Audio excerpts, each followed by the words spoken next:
Good evening. I'd like to call to order the November 17th, 2009 meeting of the Milton School Committee.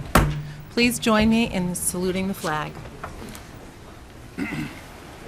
I pledge allegiance to the flag of the United States of America and to the republic for which it stands, one nation, under God, indivisible, with liberty and justice for all.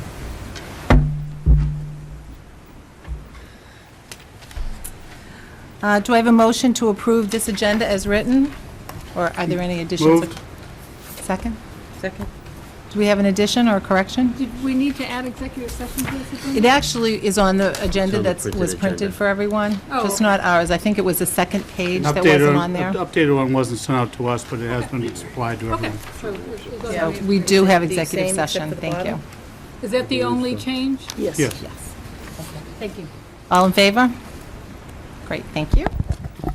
We have no one for citizen speak tonight, but we can move right to the minutes of our meetings. I will entertain a motion to approve the minutes of the November 17th meeting.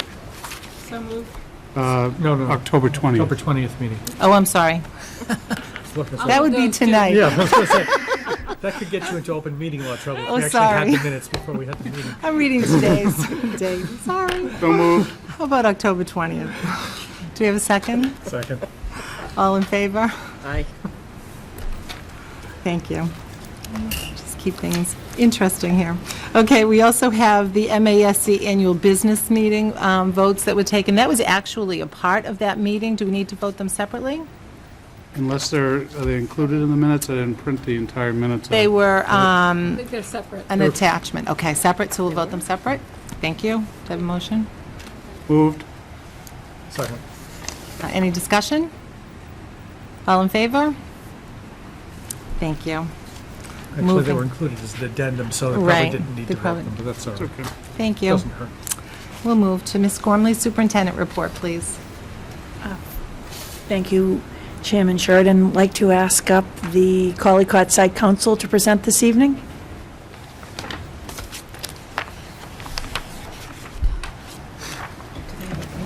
And we'll ask Mr. Schultz to do. Julia Ostrowski, our third grade teacher. And Patty Elliott, parent, actually Patty's husband.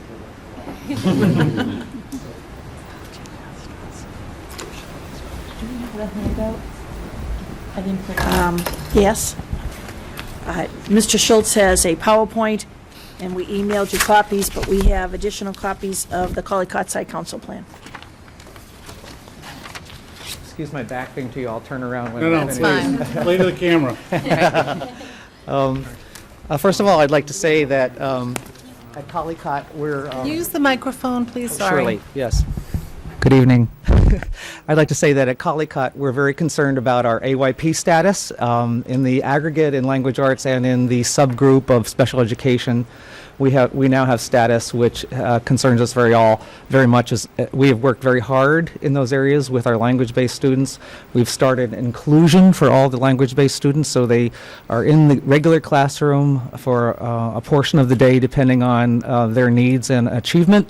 And we're very happy about that. That was an initiative by Superintendent Gormley and Assistant Superintendent Phelan, and it's become a wonderful opportunity for not only the language-based students, but also the regular ed students to have those students as classmates and to be exposed to the regular curriculum, not just be subjected to a remedial curriculum. So we've worked very hard on that this year, and we're now hoping that this looks more like a co-taught model as we proceed in the future. But language arts is an area in which we are very concerned, and we want to put the same effort into that we have been putting into math for the last few years. So one of our strongest strategies is a strategy called response to intervention. And so our goal, thank you, John. Our goal is, I don't want to read the whole slide to you, so I'll just give you a chance to read it. What we really want to do is get into the kindergarten first and second grades initially and find out through assessments which students might need extra support. given that we have limited resources. As you know, we don't have a reading specialist, but we do have 2.5 resource room teachers. And what we found is that by not duplicating services, that is, a resource room teacher is teaching the same thing that a language-based teacher is teaching at the same time, and why not combine those resources and free up our resource room teachers to get into the first and second grades, and in kindergarten as well, as more or less a not a teacher in the kindergarten, because we have full day kindergarten, we have full-time assistants, but as a consult for those teachers to teach them how to reteach things that kindergartners might not get, and then to focus in on the students who are in that gray area. They're not up to grade level, and they're not in special ed, but they need some kind of support. And we believe that through this model, we will be able to reach more students and hence eliminate the need for them to be in special ed, to be on grade level, and not need special support in the future. We have seen over the last 3 or 4 years that students are ending up in 3rd, 4th, and 5th grade being referred for special education because they didn't get enough support in the earlier grades. So that's what response to intervention is reaching these kids through assessment and through small focus group instruction. So this is a long slide, so take your time.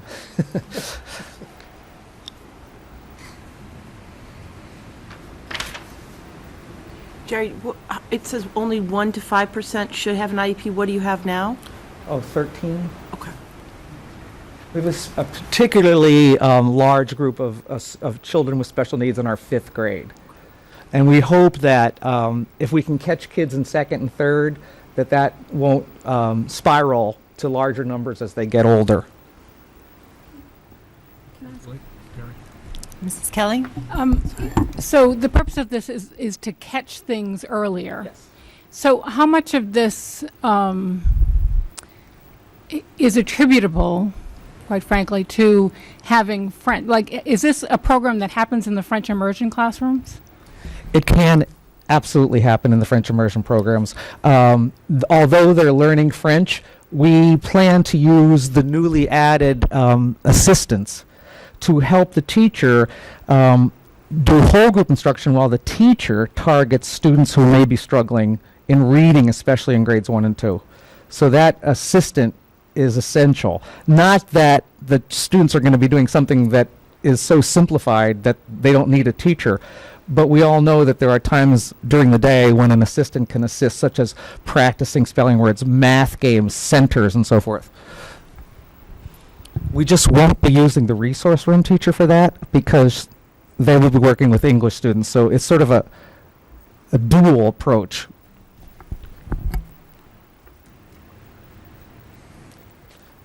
These are the 3 tiers of the instruction.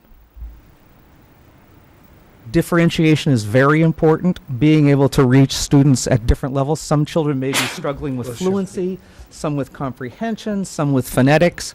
So it's up to our assessment system, and we are now using Fontes and Pinnell, which is something that the foundation helped us purchase 3 years ago. And my counselor is very much involved with testing, reaching out into the classroom, as well as my resource room teacher.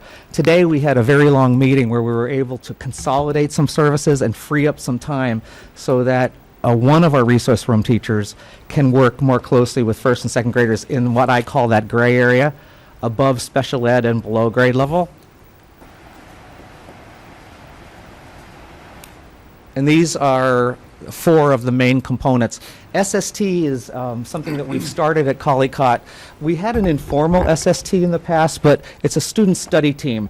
And teachers who are concerned about teachers bring forward the names of students and explain what types of interventions they've tried and where the student is and what may be some of the causes of the fact that they're not making progress. And then the team brainstorms on future interventions and gives sort of support to that teacher on, well, I can come in and help you with this, and this one can help you with that, so that we can go back to the student with these suggestions and try another level of interventions.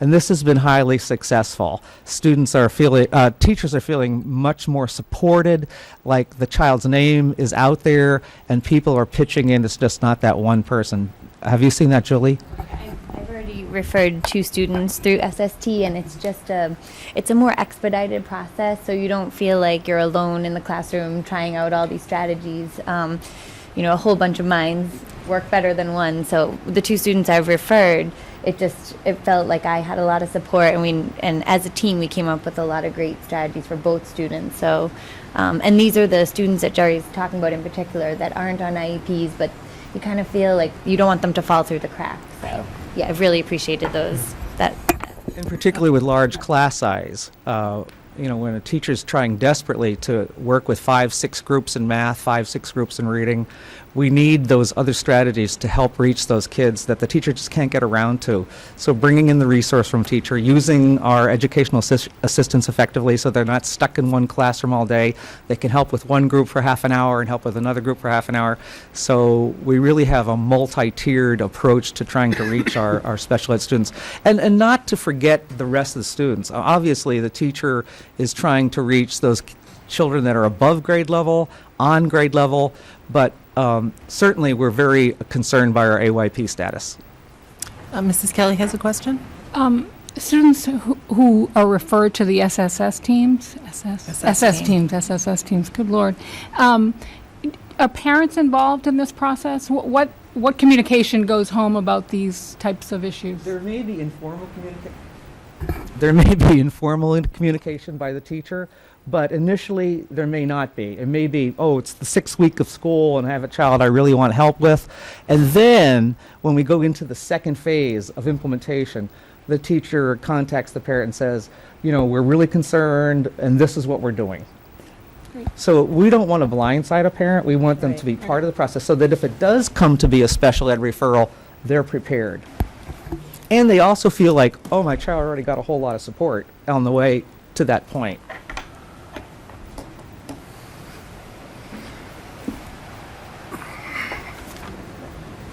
This is something we did at a staff meeting where that plus delta chart is just a T chart with strengths and needs. And we looked at that, and those were submitted.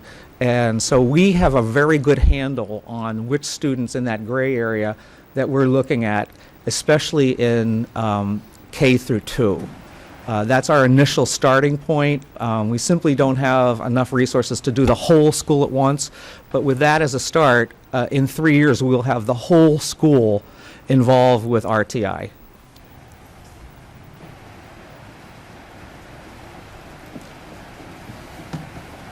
That's it. So shall we switch places and answer questions?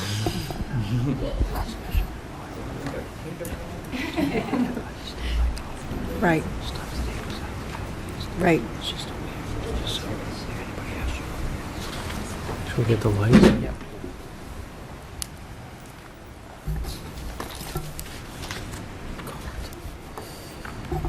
Any questions? Or have we already answered them all? Do you want to speak a little bit to the, that really addressed the academic component, but what about the school, parent, community involvement component of your whole school improvement? We're very fortunate. The Collycott community is very involved. We have almost everyone come to parent conferences. We have an extremely active PTO that has wonderful communication tools. We continue to try and get some of the parents who are a little bit disenfranchised into the schools. We do personal phone calls at the beginning of the year. We reach out to parents through email. It's not an area that we have other concerns. That's a very strong area for us. We're very thankful. That's great. And go ahead, Mrs. Kelly.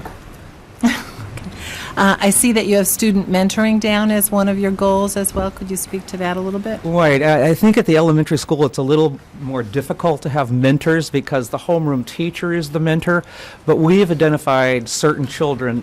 For example, I think I'm a mentor for about 12 kids because I know who the crisis kids are and who needs that extra person in their life to either give them a boost or whatever, but we really haven't gotten that off the ground like you might find in a high school.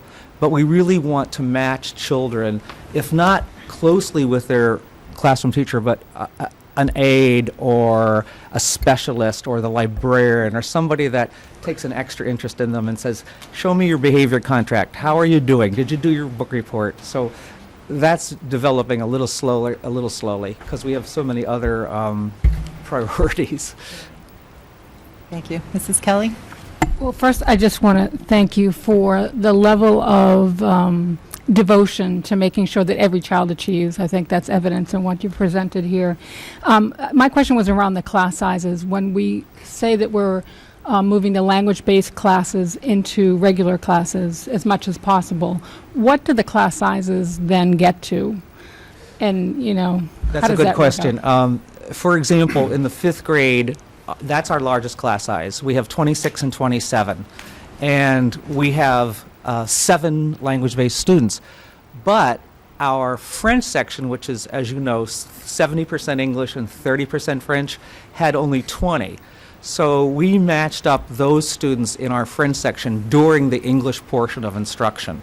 It isn't as fully inclusive as we would like, because obviously the French teacher is there at times and those kids can't be in there, but they start their day there. They go to all the specials, lunch, recess. They've made friends. They're getting exposed to higher level thinking, especially in literature. They're not in there for math because the teacher split math, but they're there at the end of the day. And some of the children are ready to go in for math. So that has been a huge plus for those kids. And you also have the 2 teachers collaborating, which they haven't done before. They're planning together, they're co-teaching. One starts the lesson, somebody thinks of something else, that person goes and helps at different tables. So that model has been very supportive to those students. Thank you. We do that also in the 4th grade with the French section, because our 4th grades are at 23 and 24. We couldn't put 6 kids into a class of 24. That would be 30, and it would be a bit unmanageable. Thank you. Ms. Bagley Jones? The 13% in SPED, does that include your language-based class? Yes. Okay, so without the language-based class, what would it look like? Out of 540 kids, Kristen, I think it would be a little less, but not significant. Okay. And then, so if you describe what inclusion looks like at Collycott, when you say inclusion, because I remember when my kids were there, you had a great model of inclusion of a full-time resource teacher and a full-time classroom teacher.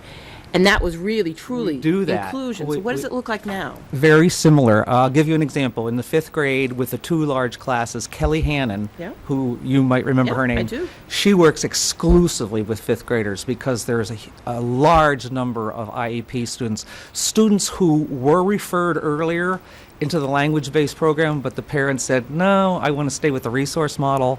But there's some kids that have parallel needs with our language-based students, and that was our meeting today, to try to see how we can regroup so that 2 adults aren't working with 2 small groups at the same time, whereas that person might be freed up to work with another group, such as the RTI students. Okay. So the resource room teachers are fully involved with inclusion, and the language-based kids, I shouldn't say fully, but they spend a great deal of their time in an inclusion setting. It's a huge shift over the last 2 years. That's great. Yeah. Glad to hear it. So we're hoping we see some results, that we see some students who, because of this exposure to the higher level curriculum, are starting to come out, get out of the warning category. Just a few jumps, a question here or a question there can take you to a new category. Right, exactly. Good. Ms. Gormley? With this inclusion, we should give John Phelan and Jerry Schultz and the Collycott teachers a tremendous amount of credit. They did it the right way. There was a tremendous amount of dialogue, piloting, and we've targeted the resource, and it worked at Pierce, and it makes sense. If students aren't exposed to the curriculum at the grade level, how can they be tested?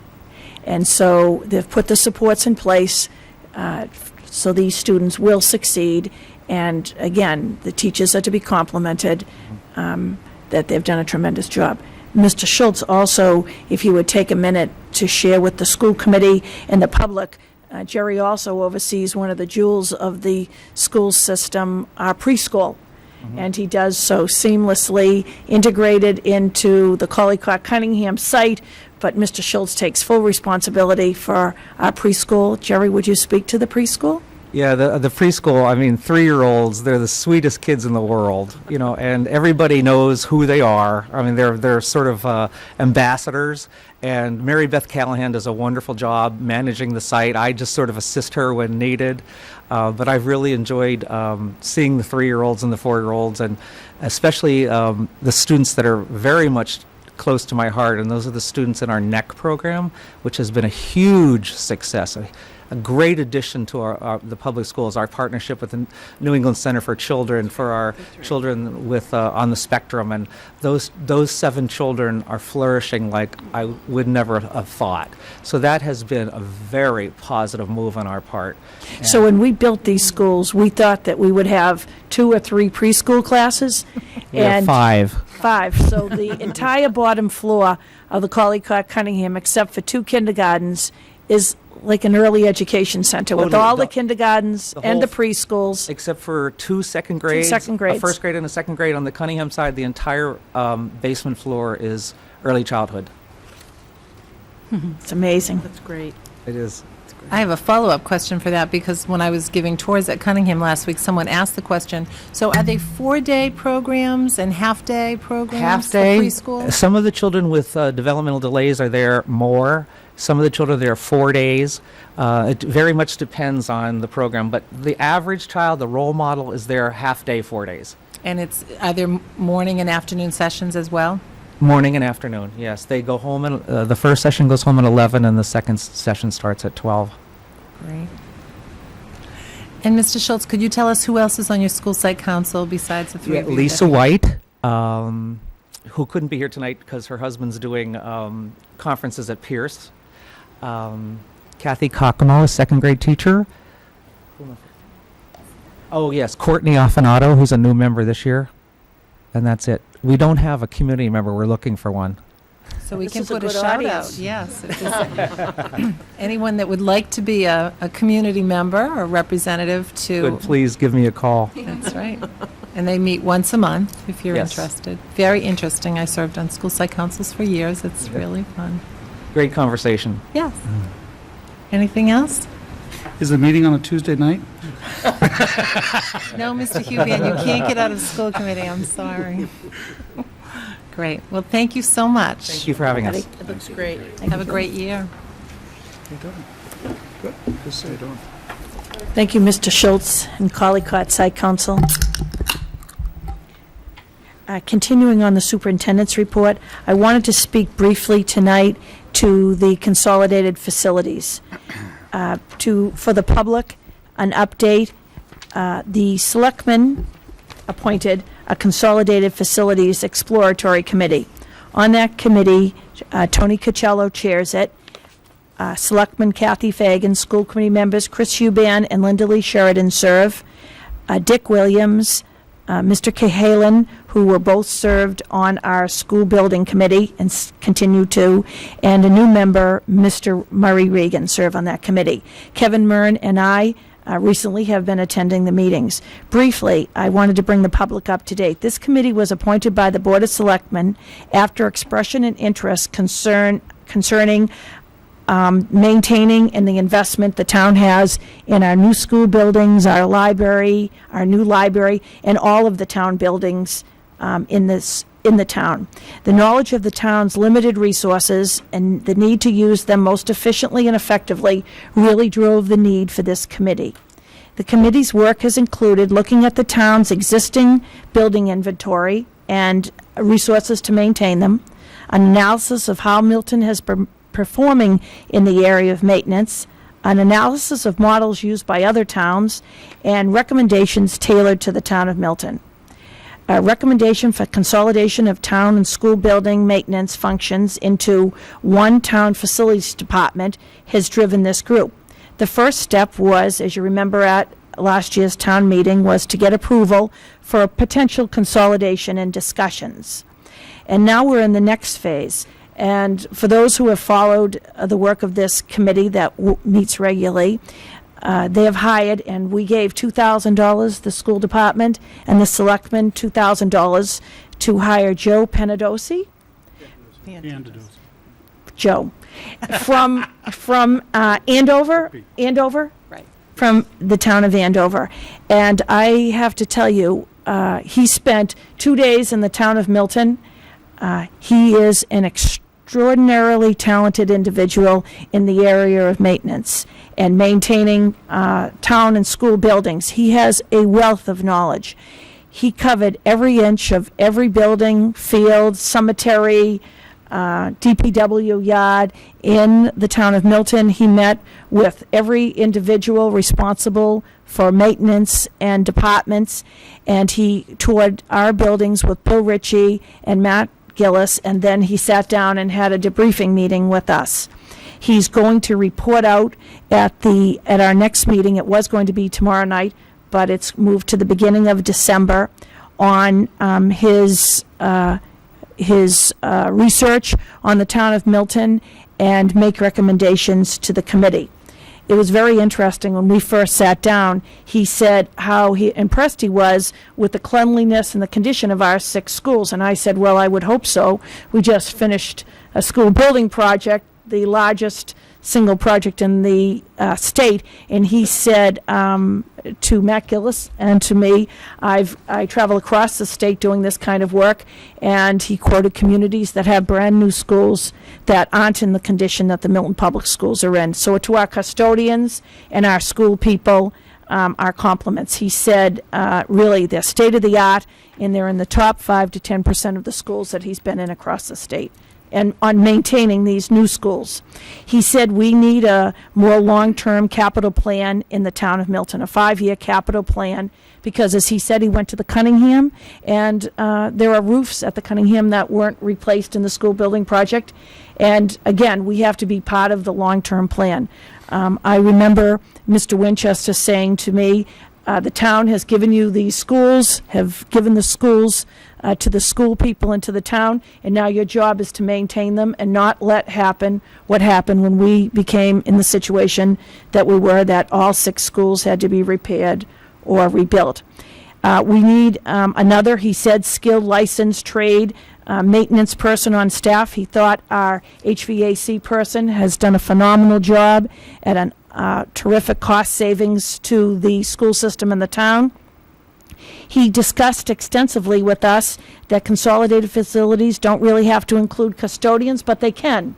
And he explained to us that each town tailors their plan around their needs, and that we have a tremendous amount of work to do in really analyzing where we want to go.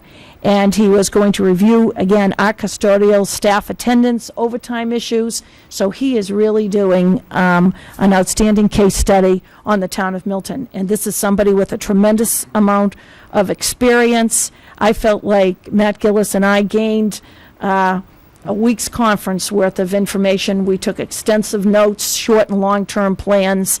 And I wrote to Chris Huban and Linda Lee Sheridan. I could have hired him on the spot and given him part of my salary, and felt like the Milton Public Schools would be in phenomenal hands. So we look for that meeting with the consolidated facilities and start reporting out regularly to the school committee as the work of the committee continues. Any questions on the consolidated facilities? Mrs. Kelly? Is there an expected report from him in terms of his findings?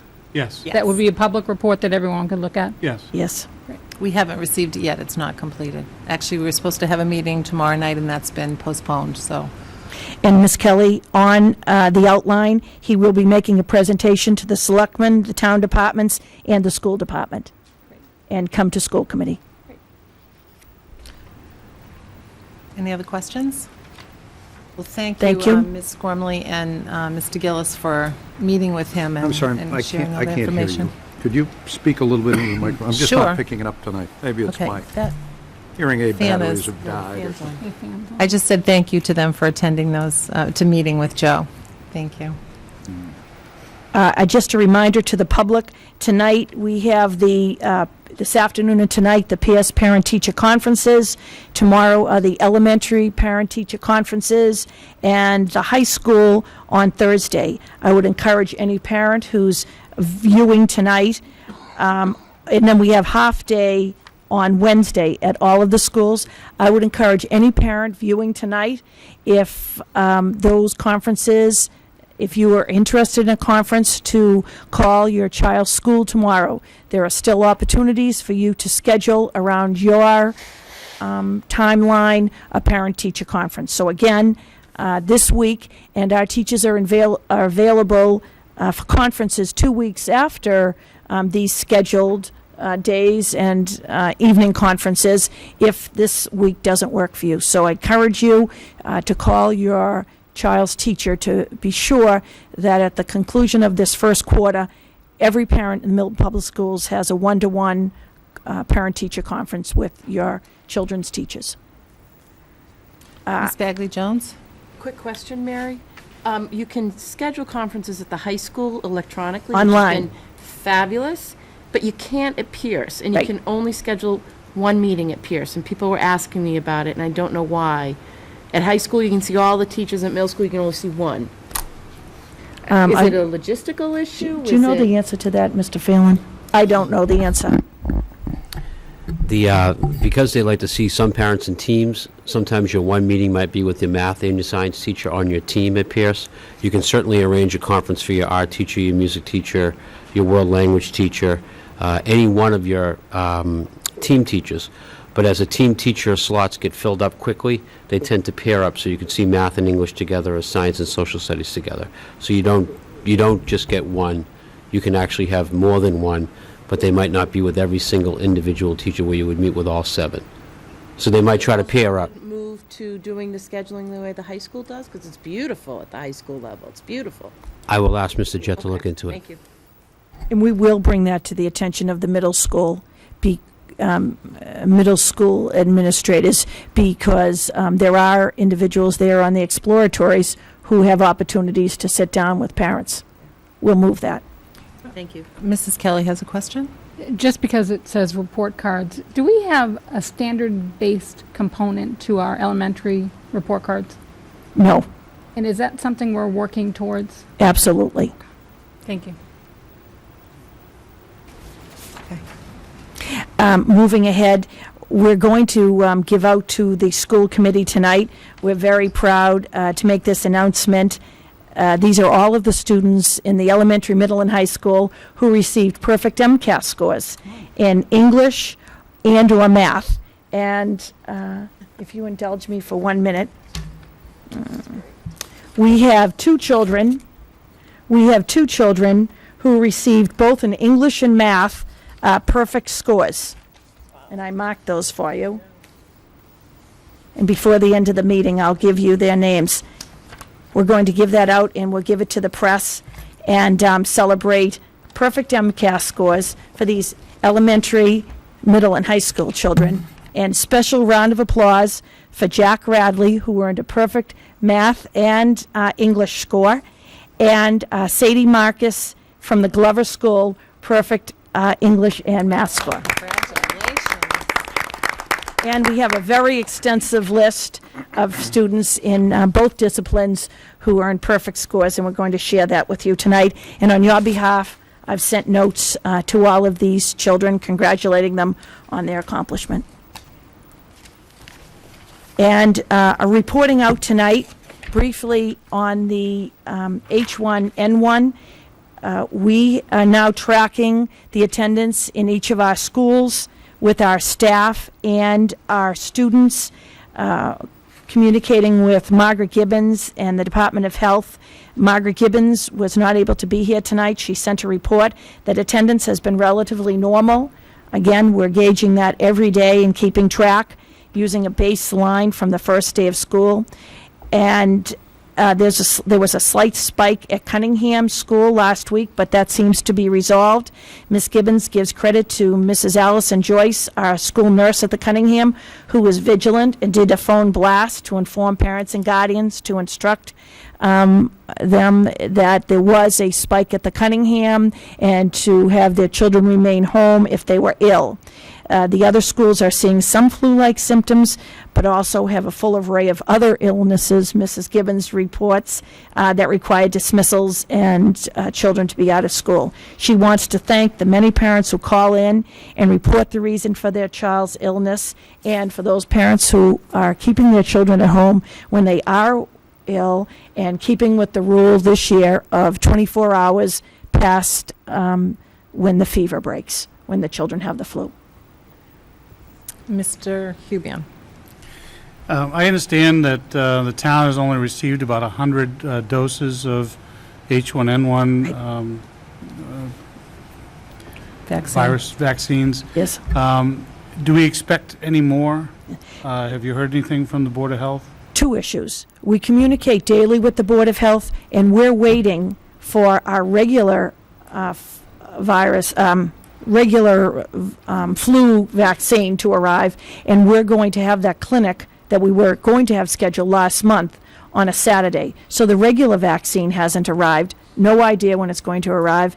And to what Mr. Hubian's speaking of, we received just 100 vaccines for H1N1, and it was determined between Margaret Gibbons and the Board of Health that we contacted every Milton Public School staff member who might be pregnant. And again, they were in one of the high-need risk areas, and encouraged them to communicate with the Department of Health and to those other people that we gave our first vaccines to. Is there a follow-up? Yes. There's been significant discussion throughout the communities of Massachusetts as to, is it more proper to give the children a vaccine during the school day as opposed to on a Saturday, thereby ensuring more participation? Have you given that any thought? That's a great question, Mr. Hubian, and I've read and followed, and I saw one comment that an individual wrote. Again, several superintendents don't want to give the vaccine during the school day because it's going to interrupt teaching and learning. And a citizen wrote back, well, when students are out of school, how does that interrupt the teaching and learning?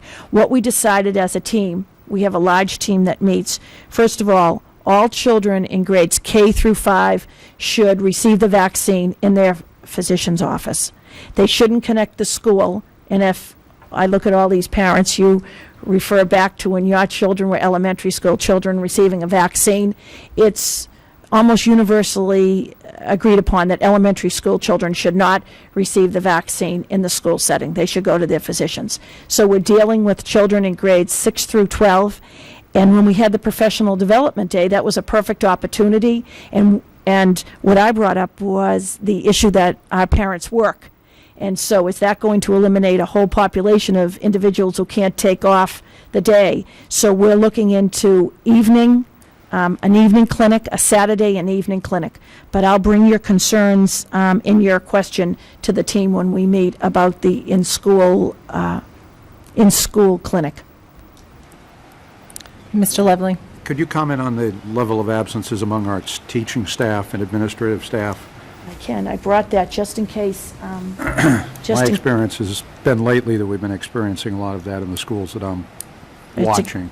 It's an excellent question, Mr. Lovely. We're running under 7% in each of our schools. And again, we're tracing that every day. When we had the spike at Cunningham last week, we went up to 11%. But Cunningham yesterday and today are back to 3 and 4%. In our staff, you're absolutely right, Mr. Lovely. We have a spike at 2 of the schools. Usually the absenteeism runs 0 to 2%, and we've gone to 4 and 6% in some of the schools. So we're watching that. And people have asked me, again, we're meeting and we're discussing different situations that might arise with the H1N1, so we don't have to react, and we've planned accordingly. And from the conferences that we've attended and the webinars we've participated in, the only reason to close school really when we've done investigations is when really you don't have enough staff to cover the school, because the research or what the doctors will say, children go home and they don't stay in their own house, they go to other homes, but when you don't have the staff on site to provide the proper coverage, that's when the issues arise. So we're looking. I've just been through that with one of our schools. We had to close, but it was because of staff. Right. The combination of staff and students, and it's a matter of safety in the schools. Safety. But they do feel very strongly about keeping the school open. On the other hand, if you reach the level when you are concerned about the Right. staff, I would just remind you that that's your call and not the Department of Health. And it ought to be. Right. Absolutely. We had to basically argue with them and finally tell them that we're closing a particular school because of the safety issue. And Just so we're not confusing things, Mr. Lovely's talking about the schools of the Archdiocese. Right. As opposed to the Milton Public Schools. Right. And we have worked collaboratively with the Milton Department I of would have Health. thought that we could figure that one out. And I can't give enough praise to the Department of Health here in Milton and Margaret Gibbons, who communicates often with Central twice or three times a day and with the school nurses. Mrs. Kelly? So are we tracking H1N1? Because my understanding is that not all doctors are even testing for H1N1. So how are we differentiating between That's a great people home question, with a too. regular cold versus flu versus H1N1? We've gotten really educated on this, Mrs. Kelly. It's the H1N1. You're right, many pediatricians and clinics are testing, but the confirmed H1N1 will come through the Department of Health.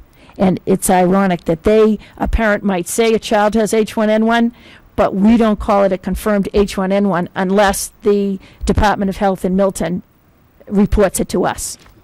So the physicians and the doctors report, and then the Department of Health in Milton report to us confirmed cases. Right, but if our doctor community is not testing, there's no way there's any going to be notification to Can the I state comment on saying that? there's H1N1. Right. So I appreciate the fact that we're tracking the absenteeism, and it does have an impact on everything we do. However, I don't want people to be overly alarmed when they hear some of the teachers being out that it's definitely H1N1 Right. in the Milton Public Schools, Right. because I don't think we have any confirmation of And that. you're right, if Margaret Gibbons was here, she'd say it's a combination of the seasonal flu and the H1N1.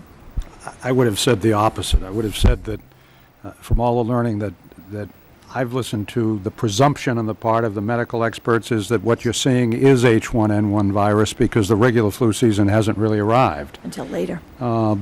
And that the reason they're not testing is for that very reason. And so the presumption in the department, if you spoke to somebody at the Department of Public Health, talked to a couple of their endocrinologists and others, they would tell you that the presumption is that every case is an H1N1 case of the flu because the regular flu season hasn't hit. So. Thank you. Mr. Pavlicek? Yeah, just to chime in, we really can only work on absenteeism because that's the only, in the colleges, for instance, when our students are out, they're told not to see a doctor. I mean, they're told not to go to health service, not to see a doctor, stay isolated, get better, come back. So it's really, trying to quantify who has H1N1, who has this, who has that, who's out, is essentially impossible in any real meaningful sense. So you just work on absenteeism. If the school, if we have enough absenteeism in the teaching staff that we have to close, we close. If we have enough absenteeism in the students that we consider there be a problem because it's, far beyond what we would normally expect at this time of year, then you react to that. But I don't think we're ever going to be in a position where we can say, oh, we'll definitely have so many cases of H1N1. Because, in fact, the instructions basically are quite the opposite. Don't go. Just stay isolated, take your medicine, get better, and just don't go infecting the doctor's office and everyone else as well, and help, places where we have health services, probably be the worst place to be if everyone pulled in. And we're also in constant contact with Dr. Bonacci, who is our school physician.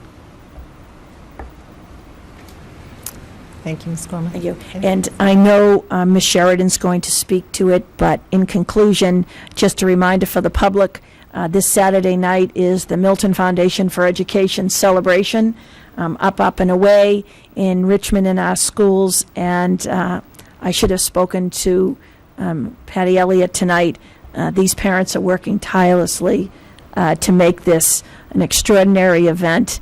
And just, if you indulge me for one moment, years ago, do you remember when we started our school building project, Tom Fahey, Milton Public School parent, made a film, and he went inside every Milton Public School with Mary Cobb.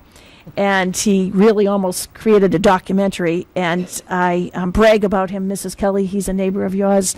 He's CNN or 60 Minutes might ring him, and he has to leave within the day. Well, he again has given to the Milton Public Schools, and you could have seen him during these last 3 weeks to prepare a brief video thanking Milton Public School parents and the community of Milton for all they've done. And he worked in the Milton Public Schools from 9 o'clock Sunday till 10 o'clock at night, and for the last 3 weeks. And again, there are hundreds and thousands of volunteers. We appreciate every one of them. But he shared his expertise, so this is really going to be something very, very special, showing Milton Public School children at their best. So we want to thank Mr. Fahey and every parent who volunteers, small and large, to the Milton Public Schools. And for this week's celebration, thank you. Thanks, Ms. Gormley. I believe it's a short video, so maybe we should play it before our next meeting.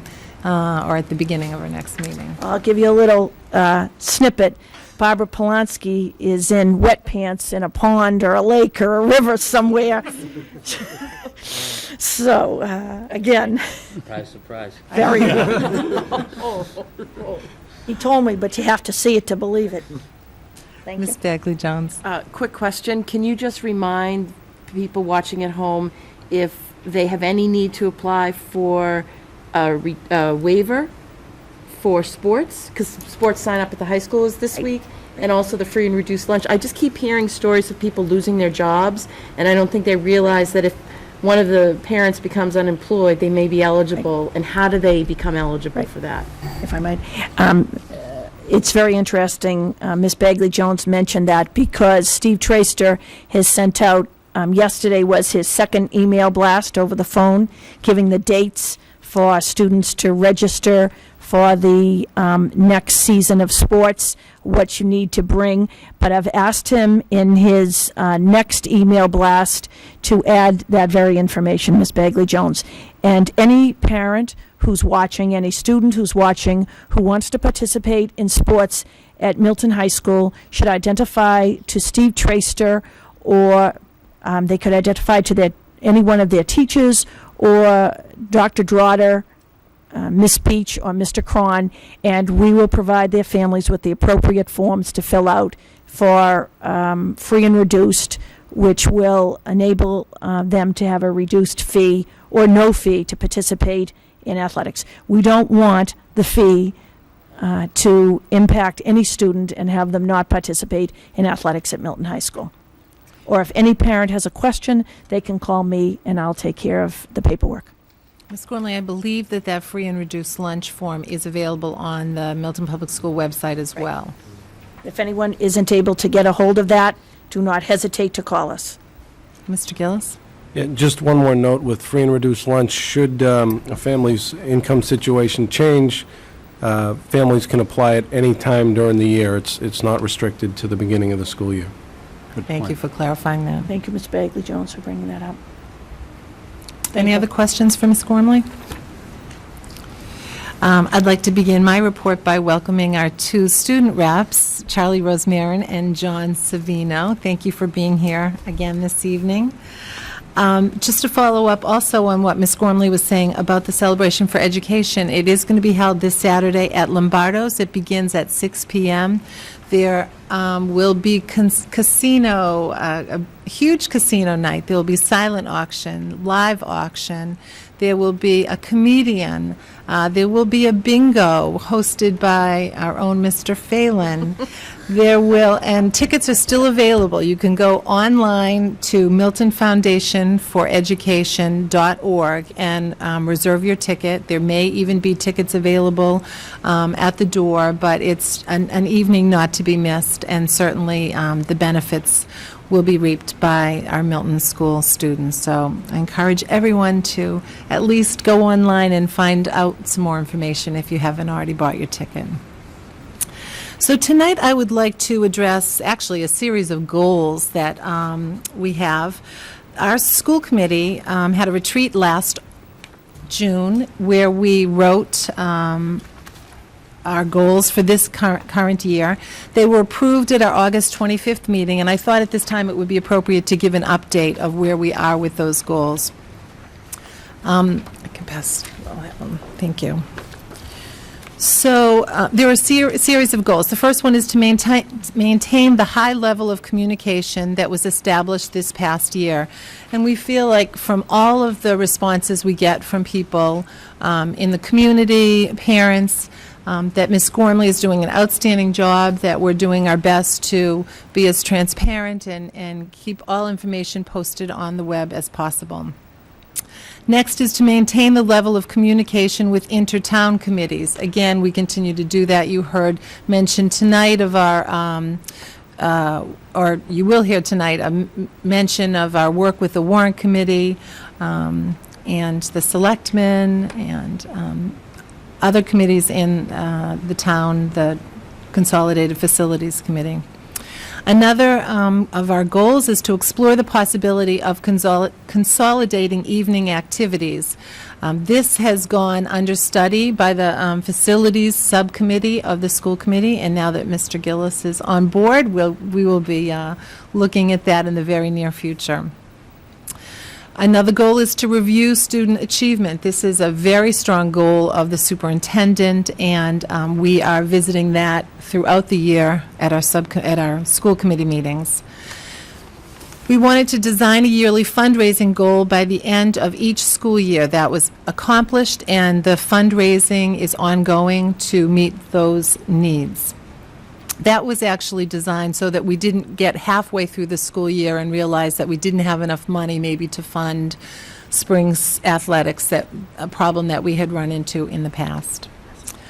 Another goal is to engage the school site councils, and you saw tonight we had members of the school site council come from the Collycott School. Each school site council will attend a school committee meeting with the principal as they present their whole school improvement plan.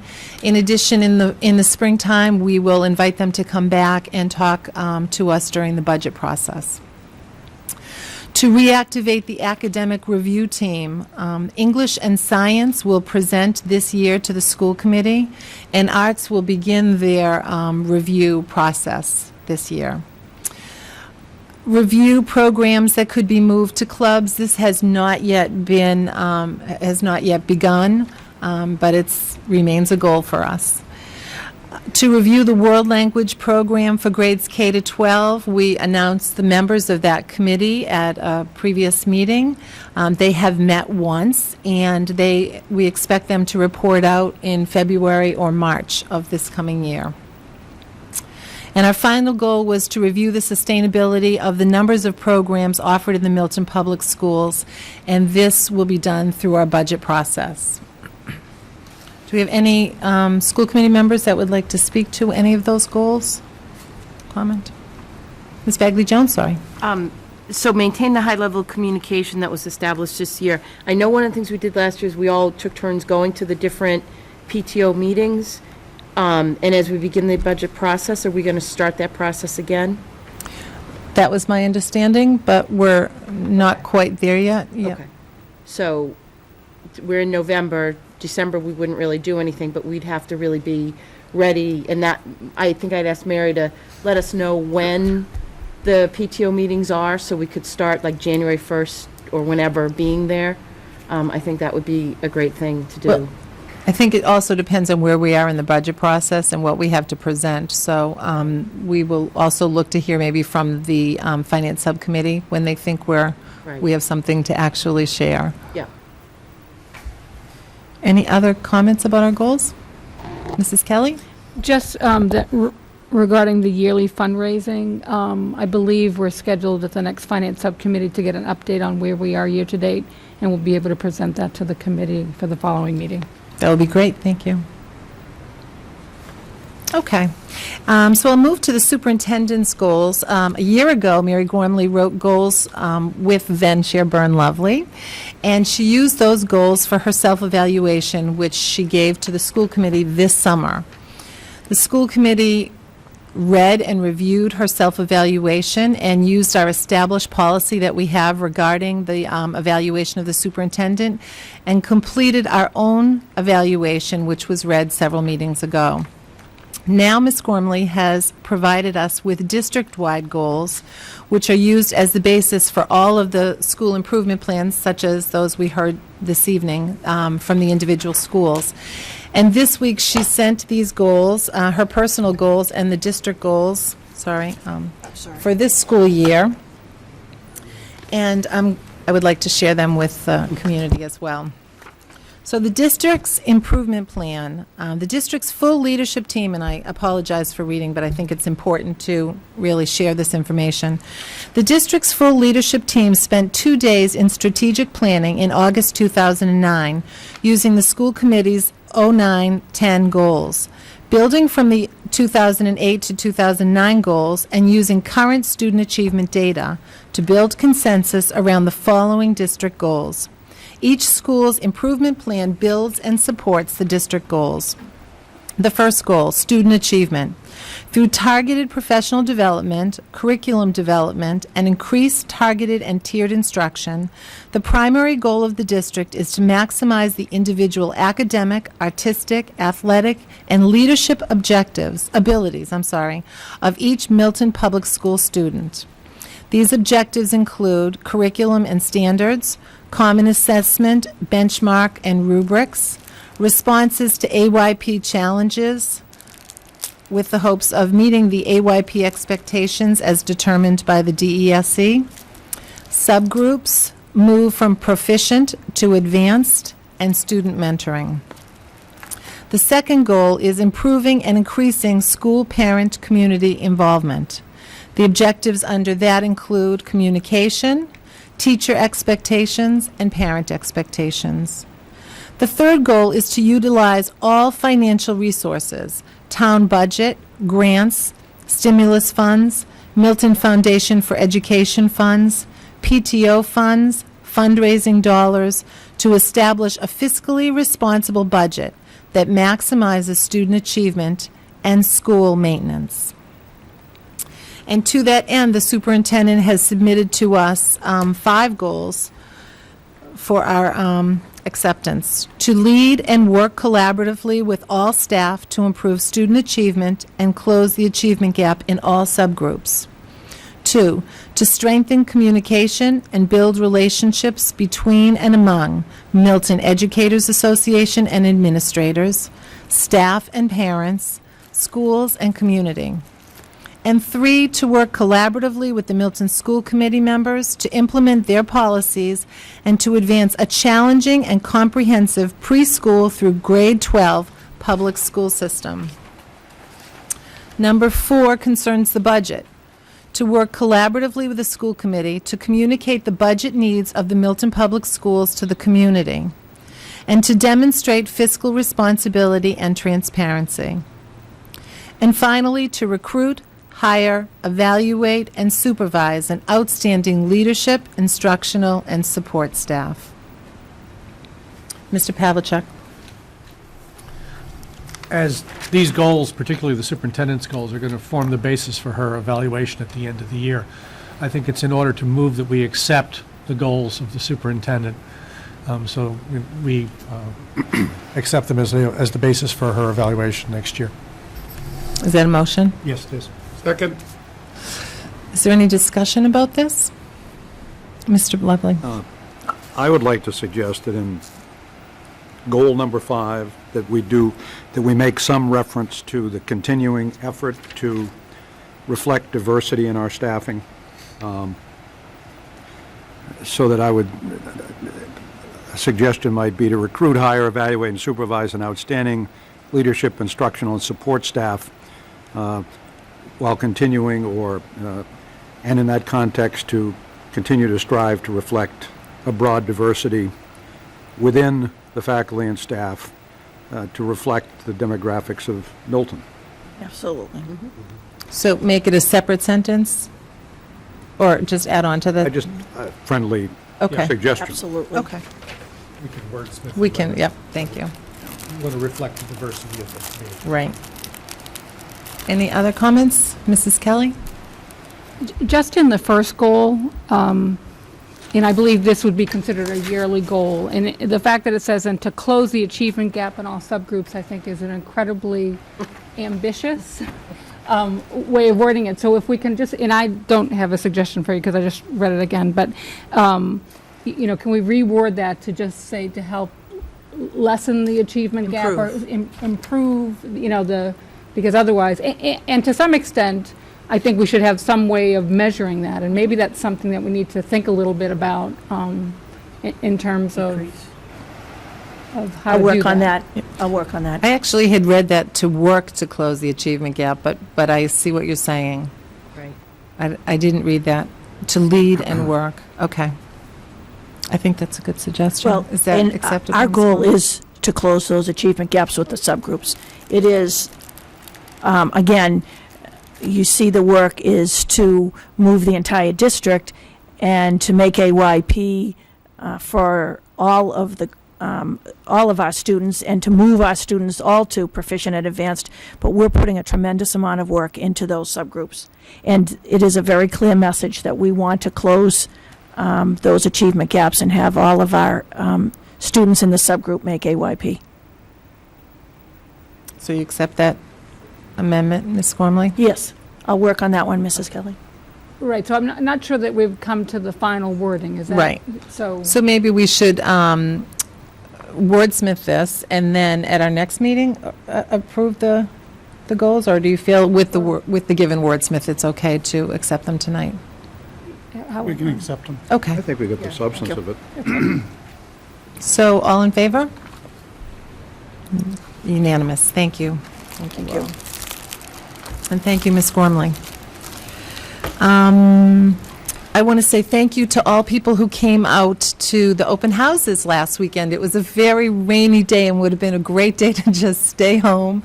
But I want to thank those folks who came out. It was an interesting mix of people. We had people who were interested in moving to Milton. We had retired people. We had grandparents coming to visit their students, their grandchildren's schools. It was a really wonderful mix of people who came to visit our schools. I also want to thank all of the administrators who gave up 2 hours of their busy schedules to come in on Saturday and work on that. And Kristen and I were there to give tours at different schools, and it was a great day, so thank you. I also want to say a huge congratulations to everyone involved with Music Man. I hope that, most people got to see it. It was almost sold. It was definitely sold out Friday night and almost sold out Saturday twice. But it was an amazing show. The talent in this town is just so exciting, and the enthusiasm in the room was it was pulsating. It was just really wonderful. So I want to extend a huge thank you to Noreen Diamond Burdett and Ms. Damiani, who were directed it, and the musical director. So thank you to all of them. And finally, just to thank Glenn, tomorrow you go off for the MASC annual meeting and representing us all, and we do want to say thank you for doing that. A big So- thank you.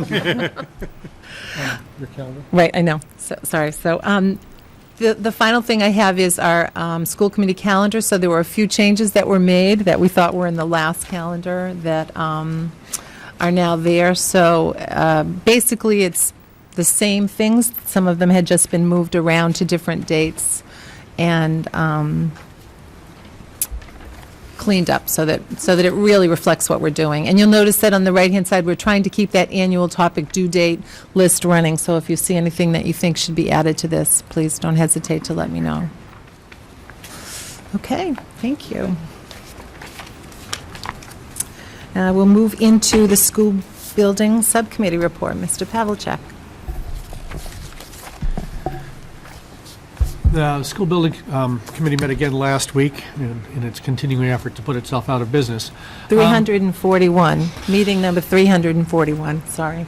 Yeah, not counting all the subcommittee meetings. Right. Just a quick rundown at Cunningham, at the Cunningham Collegiate School, where we have the two projects underway, the ramp in the lower level and the some water abatement work in the crawl space. Both of those contracts have been awarded. Work is getting started. We were told that it was looking at approximately a 2-month timeline to finish those up. So that's those projects are underway. The other one was we opened the bids for the solar panels for the roof and got an amazing surprise, which is the bids were dramatically under what we expected them to be. And so now that we have MTC's grant money to put solar panels up there, the panels are costing roughly half as much as we thought they were going to cost. And so we're looking at the possibility of putting more solar panels up on the roof. Since it's grant money, it would be a shame to just turn it back. We should try to put some more solar panels up there to the extent we can. So we're investigating that. We have part of the bid was an extra price per panel, so we have to see to what extent we can expand the scope of the bid within bid guidelines, how much more you can add to it and so forth. But that's the investigation right now. We haven't accepted the bids because we're still investigating to what extent we can accept them, whether we can accept a certain number of extra panels and so forth and so on. So we're looking at how best to do that. It's a nice position to be in, one I must say. We haven't been in terribly often where the bids have come in under. So that is ongoing. We're going to have a special meeting, week or so to look at those the bids and the results of their of the conversations with DOR and so forth to see what exactly we can expect to accept. So that piece should be going along as well. At the Pierce, we are finishing up a few things there. We actually got the certificate of completion from the Conservation Commission, finally. So that's done. And the last piece that has to be done there is some tree planting in the front, which is, as you know, the parking lot kind of bare, in fact, very bare. And so that won't happen until the spring, because it's obviously not the time of year to be planting trees. The high school, we were finished the clean out of the culverts down in the middle level of the field. We had, every once in a while, you have to go down there and clean out the box culverts and all those tubes that are running underneath the middle level, collecting silt and all sorts of things. And so they bring down large trucks with enormous vacuums and suck out all manner of objects that have somehow managed to make their way down into those storm sewers, basically. But that was done, and so that's underway. We're still waiting the Conservation Commission certificate on the high school. We have to get some more things there, so we're not quite done yet. The final bid that'll be going out will be for some work on some of the roof ducts up on this building, where we had some issues with some of the insulation getting water into it and being damaged, and we're looking at putting a new kind of insulation around those. Around that ductwork to try to prevent water damage, and that was causing some of the leakage into certain places in the building. So that will be our final bid project, is to take care of that and clean up some of the ductwork up top. Beyond that, the only thing that remains is at the Pierce and the high school for the historical displays in the lobbies of the two auditoria. We have the pictures, the historical pictures are set. They're going to be mounted and put up. The first draft of the narrative for the walls has been received. And so we're hoping that within a month or two, we'll be in a position to start putting up those pieces as well. And then you really start to see pieces coming to conclusion. I mean, we're trying very much to make sure that one or two items come off our agenda every month, so that hopefully these will be just down to the final couple of things. So it's And then the final piece is just basically the closing out of the books, which Tony Cicchello, who's taken over as chair of the committee, and I are looking at, and we will look at with whoever the new town accountant turns out to be, and just make sure that everything gets closed out appropriately. So those are things that are underway, but as I say, it's sort of nice to see every meeting something else finishing. That's great. So that this should be a process that has an end in sight, we hope. And one of the things we're talking about doing is actually presenting, as we get closer to the end, possibly an overview of how the costs of this worked out vis-a-vis what we said way back when it was $100.8 million and the financing situation was very different. We were all up there presenting graphs and charts and expectations and so forth and so on. And it's actually quite interesting to compare the reality to the, in a good way, to compare the reality to what we thought it would cost at the time. We were being very cautious back then about the costs, and so things turned out, I think, better than we thought than we presented they would at the time. So that's good, and we're going to try to put together some sort of presentation on that so people can see it when it's over. Not only what we did, but what it ended up costing us, which would be a good way to sort of finish it all off. We look forward to that. And just one other thing to add in, Glenn, when the pictures and the narrative are completed, we also will have the signage done of the auditoriums, and that will be the final signage will go up for that too. So thank you for that report. Mrs. Kelly. Can I just go back to Cunningham Collicott and the solar panel? I can't remember when we discussed solar panels way back when. Is there any measurable savings that can be had by those, or is this more the instructional component, science component to the solar panels?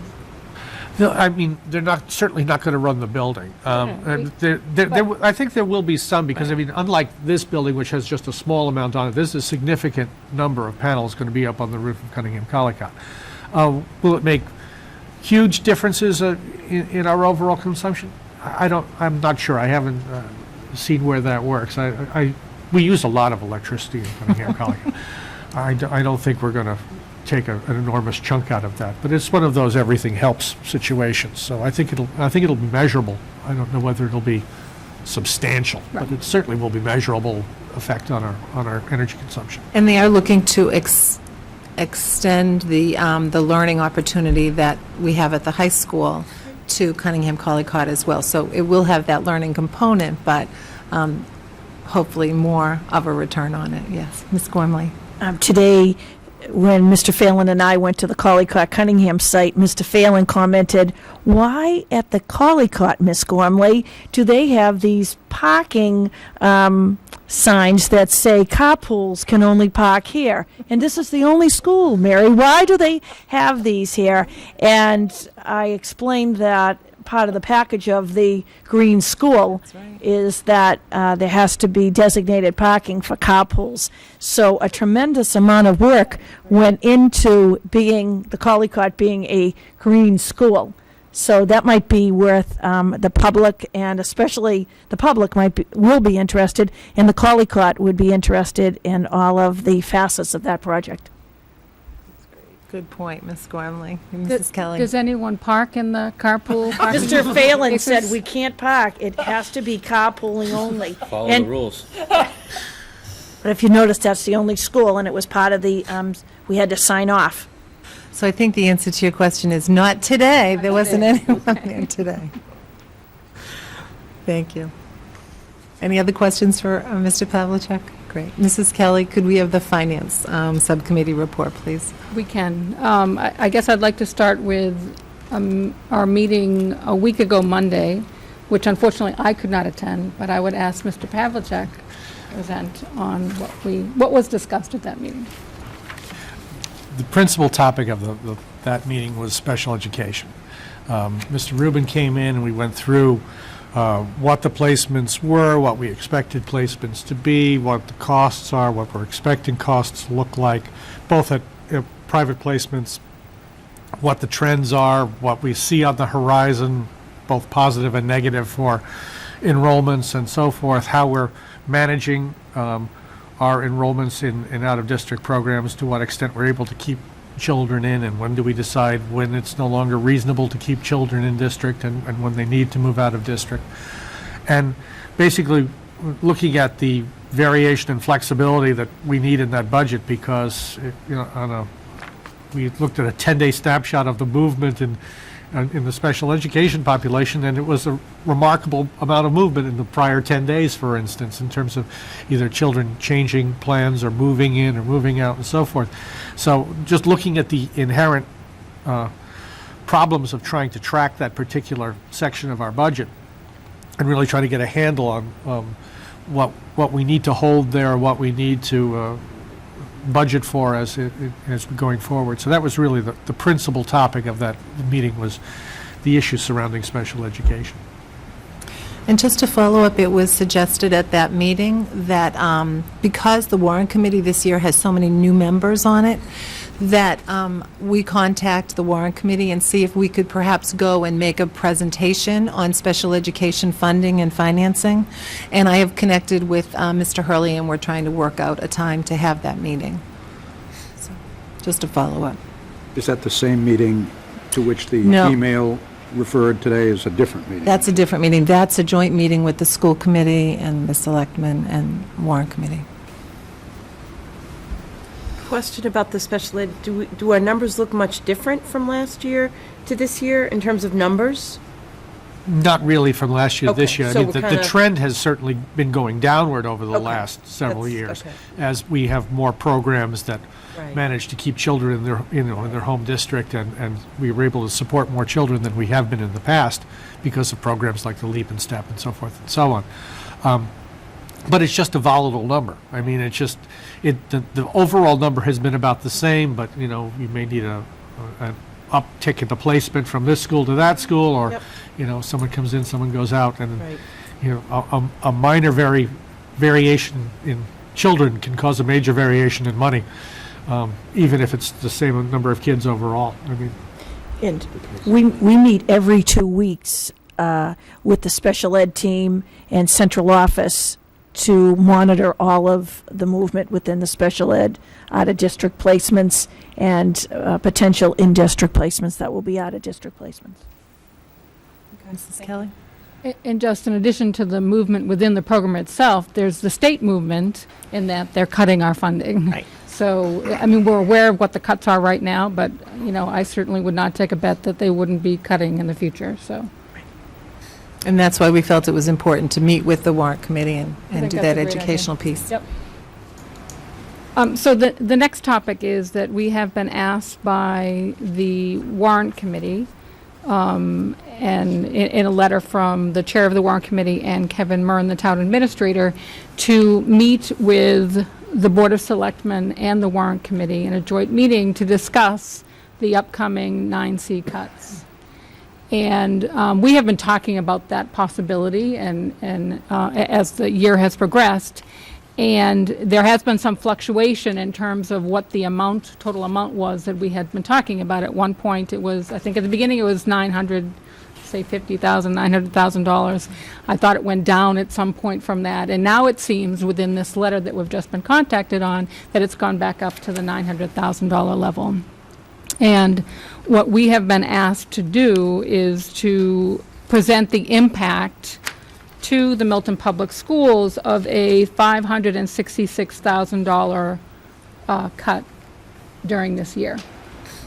And because the email or letter just came out, we haven't had time as a finance subcommittee to review this, to come to the full committee to present to you a proposal. We're basically asking, I think we were asked originally to have our information back to them by this Friday. So we're asking for an extension on that date, which I'm not sure that we have got. Ms. Gormley? Well, I asked if we might have until Monday, but then we want to discuss the issue about reporting out to the full committee and the public. Right. So I guess the issue is that we're working on the details. I think we need to have a finance subcommittee, which normally are scheduled for Monday mornings, which we could certainly come to that meeting prepared to come out of it with a recommendation to the full committee. The warrant committee has asked that we meet this coming Monday evening. However, there are some members that have already said that they can't make it, and we're looking to perhaps see if we can change that date. So there's some work to be done. We're working out the details as to how it will get done. But the gist of it is that we need to look at $566,000 worth of cuts in the Milton Public Schools. And we hope to have those details. And maybe we could post it on the website as to how we're going to proceed in terms of scheduling. Certainly, a finance subcommittee meeting is scheduled for Monday morning. It will be posted as a full committee if everyone, anybody wants to attend. And then in terms of when we will actually meet with the warrant committee, we'll wait to hear if we can make a change of the date. So if people could let me know their availability, so I can get back to we just got that email this afternoon, and I already know of one committee member that can't make the Monday meeting. I think it's important to have a majority of our committee there if possible. Well, Glenn's the one that can't be at the Monday meeting, so we really need Glenn to be there. Well, we need all of us to be there, but, yes, Glenn?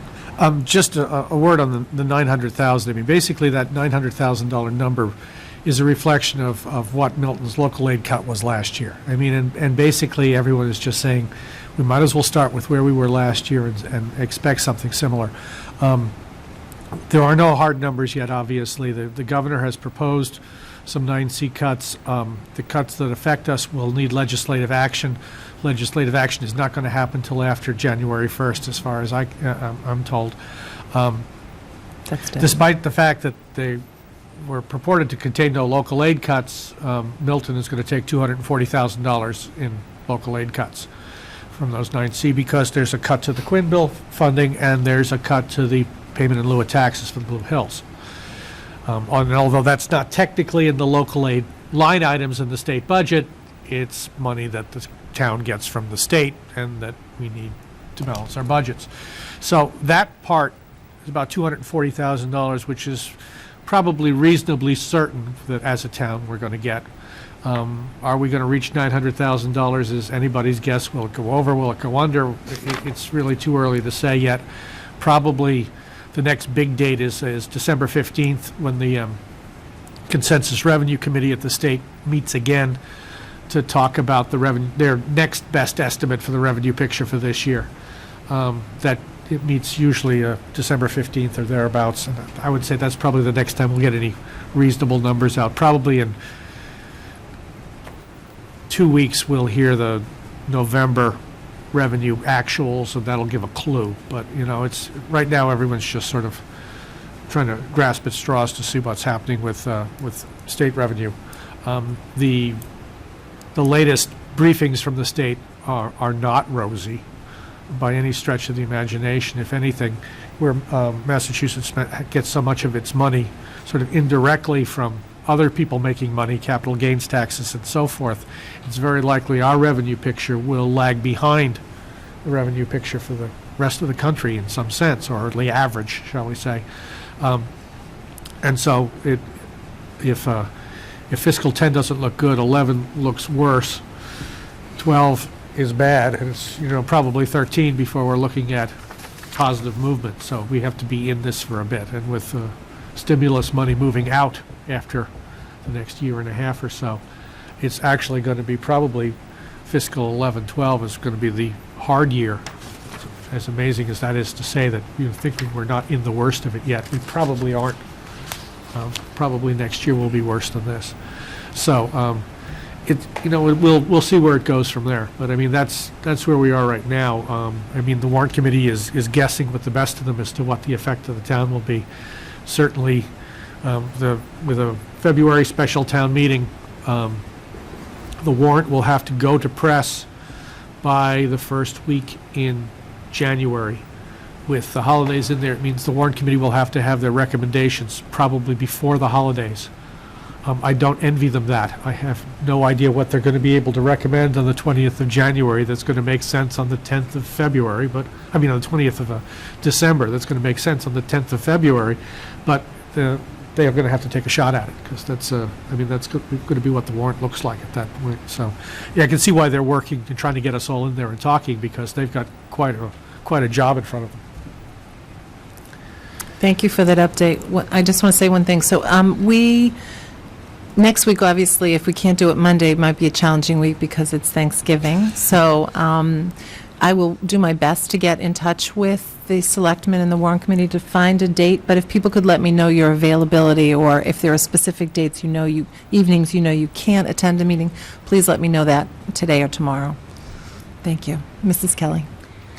The one other thing that I did want to mention under Finance Subcommittee is that although we now are dealing with cuts within FY10 budget, we also have to continue on our timeline for an FY11 budget, so that at the end of January, we'll be able to vote an impact. Well, I think as soon as possible, we need to put together an impact of a level dollar budget. That has been requested of us. If we can get it done before, well, as quickly as possible, I think that's to our best interest. But we also need to be looking to be able to present, in as detailed as possible, similar to what Kristen Bagley-Jones had mentioned, being able to then go out and speak to PTOs, et cetera, as to what the landscape is for the budget as we look forward to next year. So the sooner we can have some compact information, I think the better off we're going to be. So. Just one other thing, just as a note, we worked hard to try to get a number to the warrant committee for their deadline at the beginning of this month. Just so you know, we were in that first group of 5 departments that got their numbers to the warrant committee. So rather than being the last budget in, we were actually the first budget in. And I don't know when the last time that happened was, but it's Congratulations, Mrs. Kelly. Just one other thing with regard to the way the warrant committee is moving forward on the 9C cuts. I would think it would be better for us to prepare for the worst, put it into a written warrant, and be able to do better at the actual meeting. So, looking at the $900,000 number it may be painful for every department that has to look at that, but it probably is the most prudent way to move forward and be able to work within what we're going to be given. So. Well, because the sooner we start making those cuts, the less we actually have to cut, because we've already spent a quarter of our budget, correct? Thank you, Mrs. Kelly. Any other comments about finances? Any old business topics, citizen speak topics anyone would like to address? I guess I'd just like to state or restate that we do appreciate it when people come to citizen speak, and we take your comments seriously and thoughtfully consider them. So keep on coming and telling us what you're thinking. All right, I will entertain a motion. Oh, no, I'm sorry. Yep. Just next meeting. Yep. Sorry. I would ask if perhaps the policy subcommittee has had a chance to review the class size policy. I think that's been sort of on the plate for a while, and I don't know that it's come back to the full committee. So I'm just wondering where we are with that. We haven't met yet. Oh, yeah, okay.